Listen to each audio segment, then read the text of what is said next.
ಕೊನೆಗೂ big boss anchor ಮುಖ reveal, show ಆರಂಭಕ್ಕೆ ಡೇಟ್ ಫಿಕ್ಸ್.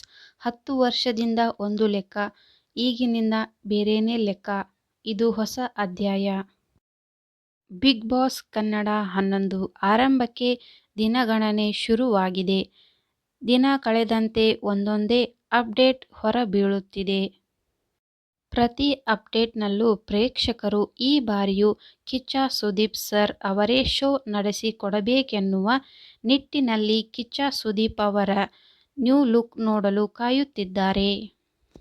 ಆದರೆ ಇದುವರೆಗೂ ಸುದೀಪ್ ಅವರು ಕಾರ್ಯಕ್ರಮ ನಡೆಸಿಕೊಡುತ್ತಾರೆ ಇಲ್ವೋ ಎನ್ನುವುದರ ಬಗ್ಗೆ ಯಾವ ಮಾಹಿತಿಯೂ ಹೊರಬಿದ್ದಿರಲಿಲ್ಲ.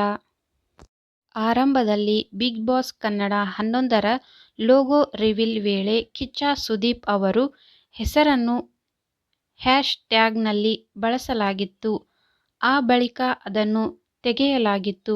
ಇದರಿಂದಾಗಿ ಕಿಚ್ಚ ಸುದೀಪ್ ಅವರು ಬಿಗ್ ಬಾಸ್ ನಡೆಸಿಕೊಡುವುದು ಅನುಮಾನವೆನ್ನುವ ಮಾತು ಮತ್ತೊಮ್ಮೆ ಕೇಳಿಬಂದಿತ್ತು. ಇತ್ತೀಚೆಗಷ್ಟೇ ಕಲರ್ಸ್ ಕನ್ನಡ ಕುತೂಹಲ ಹುಟ್ಟಿಸುವ ಪ್ರೊಮೋ ಒಂದನ್ನು ರಿವೀಲ್ ಮಾಡಿತ್ತು.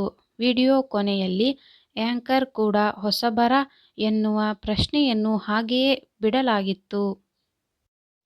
ರಾಜನಂತೆ ಸುದೀಪ್ ಸೈನ್ಯದ ಮಧ್ಯೆ ಬಂದು 10 ವರ್ಷದಿಂದ ಒಂದು ಲೆಕ್ಕ, ಈಗಿನಿಂದ ಬೇರೆನೇ ಲೆಕ್ಕ, ಇದು ಹೊಸ ಅಧ್ಯಾಯ ಎಂದು ಹೇಳಿದ್ದಾರೆ. ಸೆಪ್ಟೆಂಬರ್ 29ರಿಂದ ಶೋ ಆರಂಭಗೊಳ್ಳಲಿದೆ ಎಂದು ವಿಡಿಯೋದಲ್ಲಿ ತೋರಿಸಲಾಗಿದೆ. ಆ ಮೂಲಕ ಸುದೀಪ್ ಅವರೇ ಶೋ ನಡೆಸಿಕೊಡುವುದು ಅಧಿಕೃತವಾಗಿದೆ. ಈ ಮಾಹಿತಿ ನಿಮಗೆ ಇಷ್ಟವಾದಲ್ಲಿ ಒಂದು ಲೈಕ್ ಮಾಡಿ ಹಾಗೂ ಸಬ್ಸ್ಕ್ರೈಬ್ ಮಾಡಿಕೊಳ್ಳಿ. ಧನ್ಯವಾದಗಳು.